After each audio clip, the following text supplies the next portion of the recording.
Hello বন্ধুরা, আশা করি সবাই ভালো আছো। তো আমার লাইফের ফার্স্ট ব্লগ করতে চলেছি। জানি না কীরকম কী হবে ব্লগটা। যদি ভালো লেগে থাকে ব্লগটা পুরো শেষ পর্যন্ত দেখতে থাকো, অনেক জিনিস দেখতে পারবে, অনেক নতুন নতুন জায়গা দেখাবো।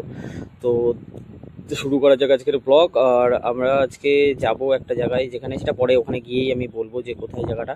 তো এই জন্য সকাল সকাল উঠে সব তাড়াতাড়ি করে কাজ বাজ কমপ্লিট করে নেওয়ার চেষ্টা করছি। আর হ্যাঁ, আমি মিলেই কাজ করি। তো এই ব্যাপারটা নিয়ে পরে কথা বলে নেবো একদিন, ঠিক আছে। আর এখন এই যেখানে কাজ চলছে, যত তাড়াতাড়ি সম্ভব করে নিতে নেবো। তো এরপরে আবার আমাকে গাড়ির একটু মোবিল চেঞ্জ করতে হবে, এদিকে যেতে হবে, তারপরে আমরা বেরোবো। তো ওখানে 4টের মধ্যে ঢোকার কথা আছে, দেখা যাক কী হয়।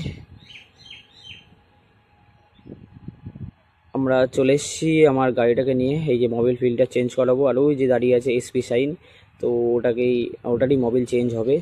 দেখা যাক। তারপরে রেডি হয়ে আমি কথা বলছি, ঠিক আছে। এই যে আমি রেডি হয়ে গেছি, ভাবছিলাম যে দেখাবো কি না রেডি হয়ে কেমন লাগছে। যাই হোক, বানিয়ে ফেললাম।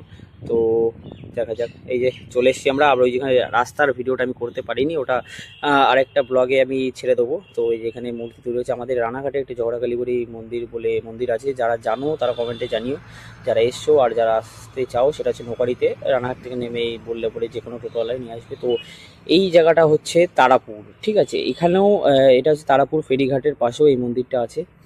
আমরা ওখান থেকে সবাই এসেছিলো, এরা সকাল সকাল চলে এসেছিলো 9টার মধ্যে। তো আমাদের আস্তে আস্তে লেট হয়ে গেছে, 5টা বেজে গেছে বলে আরও দেখাতে পারিনি। এই যে মন্দিরটা এত সুন্দর।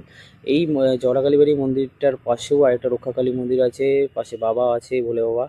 আর এই পেছন দিয়ে একটা বটগাছ উঠেছে, হেভি সুন্দর লাগছে ভিউটা। এটা তোমাদের আসার আগে আমি দেখিয়ে দেবো। ভেতরে ঢুকে এখনও ইয়ে করিনি। এই যে মন্দিরের পেছনে এরকম বাঁশবাগান, এরকম একটা ভিউ দেখতে পারবে। ওই পাশেই গঙ্গা।